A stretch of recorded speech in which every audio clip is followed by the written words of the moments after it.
প্রথম ম্যাচে 18 রানের পর দ্বিতীয় ম্যাচে 2 ম্যাচে অবদান মাত্র 20 রান। এটাই 25.20 কোটির ক্যামেরন গ্রিনের পারফরম্যান্স, যা দেখে রেগে গিয়েছেন হরভজন সিংহ। প্রথম ম্যাচে 18 রানের পর দ্বিতীয় ম্যাচে 2 ম্যাচে অবদান মাত্র 20 রান। বল করেননি, তাই উইকেট নেওয়ার প্রশ্নই নেই। আইপিএলের 2 ম্যাচে এটাই 25.20 কোটির ক্যামেরন গ্রিনের পারফরম্যান্স, যা ক্ষিপ্ত করেছে সমর্থকদের। রেগে গিয়েছেন হরভজন সিংহ। তার মতে এই দলে জায়গা পাওয়ার যোগ্যই নন গ্রিন। মুম্বইয়ের কাছে প্রথম ম্যাচ হারার পর হায়দ্রাবাদের কাছে ইডেনের প্রথম খেলাতেও হেরে গিয়েছে কেকেআর। ব্যাটে কোনো অবদানই রাখতে পারছেন না গ্রিন। বৃহস্পতিবার আউট হয়েছেন সতীর্থের সঙ্গে ভুল বোঝাবুঝিতে। নিজের ইউটিউব চ্যানেলে হরভজন বলেছেন, আমার মনে হয় ক্যামেরন গ্রিন এই দলে জায়গা পেতেই পারে না।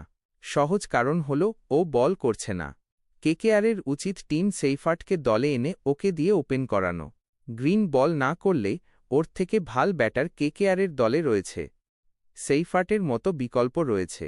রভমান পাওয়েল রয়েছে।